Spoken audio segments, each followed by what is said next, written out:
Hello everyone, welcome back to day 5 of our sourdough class. We're going to be feeding our starters again today. Yes, we feed them every day. But in this particular class, I also want to be talking to you about what you may or may not be seeing at this point. Let's start with the fresh milled. For those of you who are doing this with your fresh milled wheat, I want you to take a good look. Remember I marked the jar yesterday where this started? And it has risen. This is absolutely normal. This is that first initial false rise I told you that we were going to get. This is still a baby, so it's not mature. The growth doesn't mean maturity. Bubbles doesn't mean that it's ready. If you can see, there are some bubbles. You do see some webbing starting, okay? But that does not mean that this is ready to use. Remember that the yeast and the good bacteria are still battling out that bad bacteria. So if you use this right now, it's still possible that it can make you sick. Now understand that because it is fresh milled flour, it still has its natural sugars, minerals, enzymes, bran, germ, which are all really good food for that yeast and that lactic acid. So remember that I said this one's going to take off faster than this one. So we may see this continue to do this as it strengthens. You may not see a drop down to it being dead for a few days. It may continue to do this. That doesn't mean it's ready to use. You need to have this at least 7 days before it is safe to use, okay? Now let's talk about the dead one. Remember I marked it? Notice it has done nothing, okay? But if you can see, I don't know if you can, yeah, you see the bubbles in there? That means that there's actually activity going on in this jar, so there's nothing that is wrong, okay? It is very much active. There is no rotten or garbage smell to it. In fact, it's starting to actually smell very yeasty and sweet, which is a good thing. That's what we want. So whether you're at this stage, meaning your first false rise, because this can have this at this point as well, or whether it's doing absolutely nothing to your eyes, it absolutely is still doing everything that it's supposed to be doing. The yeast and the lactic acid are still battling for their territory, and sometimes they get a little hungry and they eat and then pause and eat and then pause, and then sometimes we're too busy fighting. This one is going to be a little slower at completely taking off than this one because dead flour is heat treated and stripped of its germ and its wheat and basically processed. So we call it dead flour. It doesn't have all those enzymes and minerals and everything that this does. That doesn't mean that this doesn't work. It just means that it's going to be slow. Okay? Slow just means more patience. I know, some of us hate that word. Okay, so you absolutely can still get all them big bubblies that you see others have with starting your own starter. It just takes a little more than it does if you have whole grain or fresh milled flour. Okay, so we're gonna actually start with this one since I have the scale moved off to the side.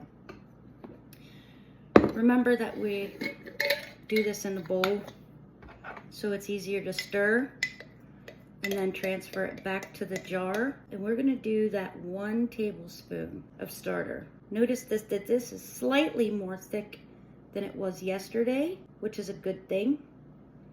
Okay, that means that it is building its strength. It is growing. It is becoming what it's supposed to become, okay? Give me a second, because remember this still goes straight into the garbage. So I need to scrape out this jar. Give me 1 second. Okay, now, it is scraped out, but I am going to rinse this out today because I didn't do it yesterday. And you want to keep a clean jar. I typically clean my jars every single time I feed it, which for a new starter means every day. It's not necessary. That's why I didn't feed it in yesterday's class, because I wanted you to know that you can skip every other day. I wouldn't advise to continue every single day in a dirty jar, because not only are you encouraging that mold growth and bad bacteria, you're also not going to be able to see if your starter is doing anything if the sides of your jar are not clean for you to see through. So give me 1 second while I rinse this out. All right, that's good. Move that out of the way so you can actually see what's going on here. Okay, so we did the tablespoon of starter, and now remember we're going to go in with about, today I think we're just gonna do 2 tablespoons because I do want it a tad on the dry side.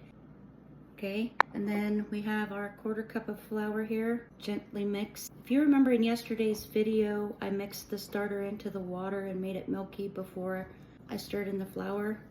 That is just a little trick that you can do for those of you that want that little extra reassurance that your starter is getting incorporated all through your flour. It really doesn't matter how you mix it as long as you're mixing it properly, ratio-wise, okay? Yeast are gonna find the food one way or another. Okay, so I did the 2 tablespoons and the 1/4 cup of flour with that tablespoon of starter, and today is slightly thicker than it was yesterday, and that's what I was wanting. Remember, I picked up yesterday's fresh milled with 1 scoop.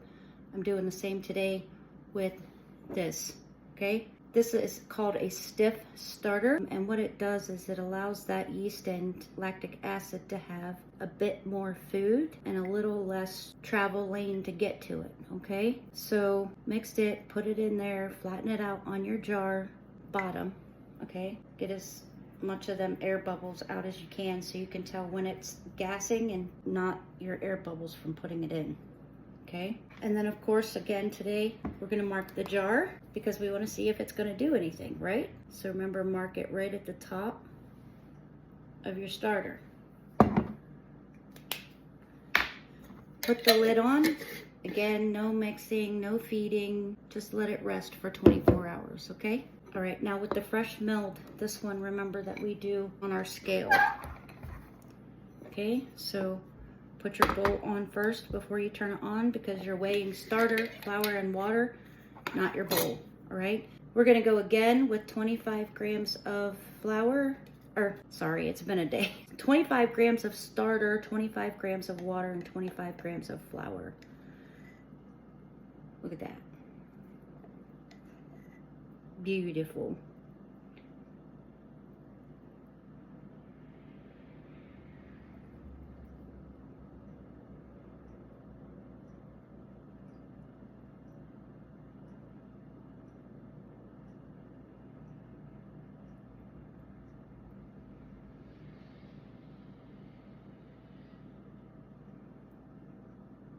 There we go.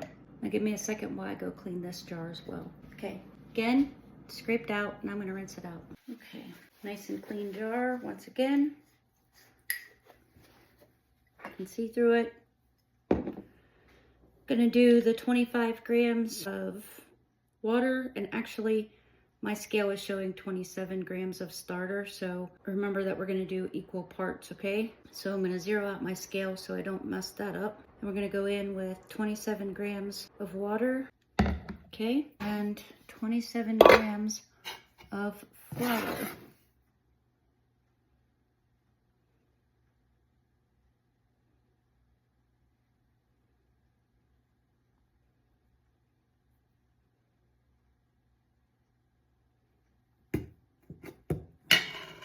Okay, move my scale out of the way. Mix this up, scoop it out. Whoop, drop it in the jar. Try not to get it on the side of your jar. I still have some in here. Move it down to the bottom and flatten it out. Get them air bubbles out so you can tell what is bubbly and what is not what you created when you put it in there.